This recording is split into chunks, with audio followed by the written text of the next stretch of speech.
Have you ever been in a group that just started to feel off? Like the energy shifted. People got weird and suddenly negativity started creeping in, but you couldn't quite explain why. Well, it's not random. Some people engineer this chaos. They don't take over groups by force, they do it through manipulation, emotional control, and strategic positioning. And by the time you notice, they're already running the entire show. Today, I'm breaking down exactly how they do it, why they get away with it, and how you can spot signs before it happens to you. But first, let's talk about the dark empath and what it actually is, and why some psychologists don't believe it's a real term. Before we get into the tactics, let's clear some things up. The term dark empath has been gaining a lot of attention lately, but it's controversial in psychology. Some experts say it's just a trendy way to describe something that already exists. People with high emotional intelligence who use it to manipulate others. But there is research that supports the idea that some people can have both high empathy and dark personality traits. A study published in Personality and Individual Differences found that about 19.3% of people fit this profile. These are individuals who understand emotions deeply, not to support others, but to control social dynamics and manipulate people. So whether or not dark empathy is an official psychological diagnosis, the behaviors are very real. And if you've ever been in a group where things suddenly turn toxic, there's a good chance someone was using these tactics. One of the biggest reasons dark empaths can dominate a group is because they understand emotions better than most people. And they don't just understand emotions, they know how to use them to their advantage. A meta-analysis of over 5,600 people found that emotional intelligence isn't always used for good. Some people leverage it for manipulation, social control, and even passive-aggressive behavior plays. This is how they do it. They study the group leader and make them feel understood. Suddenly, the leader trusts them and gives them influence. They build a following by acting like the caring one while subtly turning people against others.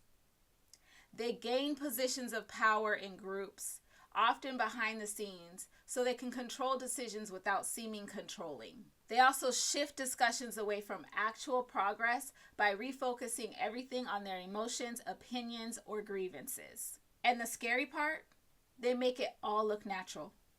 People think they're just taking initiative when really they're laying the groundwork to control the energy of the entire group.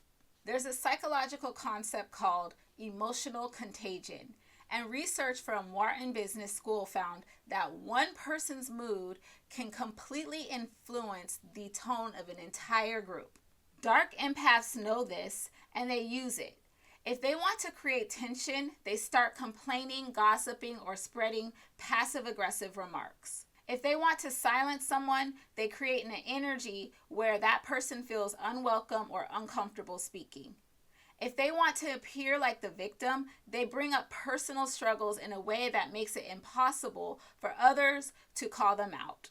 They push negativity and hostility while pretending they're just pointing out problems. Suddenly, the group isn't focused on its original purpose anymore. It's revolving around their energy. And if you've ever walked into a room and felt the tension without knowing why, chances are someone was controlling the energy. A group dominated by dark empaths will either self-destruct or experience a revolt when people start recognizing what's happening. Here's how it all plays out. People either leave or push back. Those who feel uncomfortable may leave, but if too many people leave, the group loses legitimacy.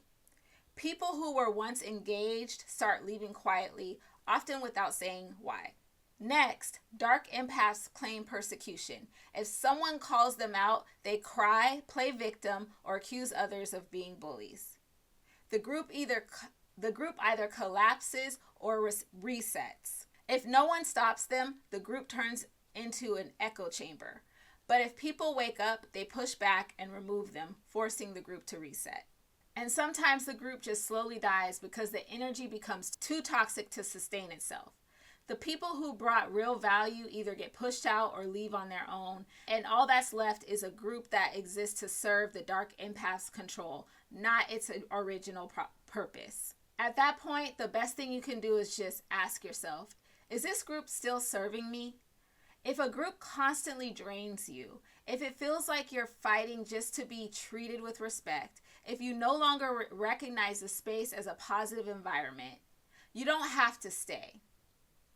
Leaving doesn't mean you lost. It means you chose yourself. At the end of the day, the best way to avoid being manipulated is to see it for what it is, and now that you do, you'll never unsee it. If this video helped you put words to something you felt before, let me know in the comments. Have you ever been in a group that got taken over like this? What happened?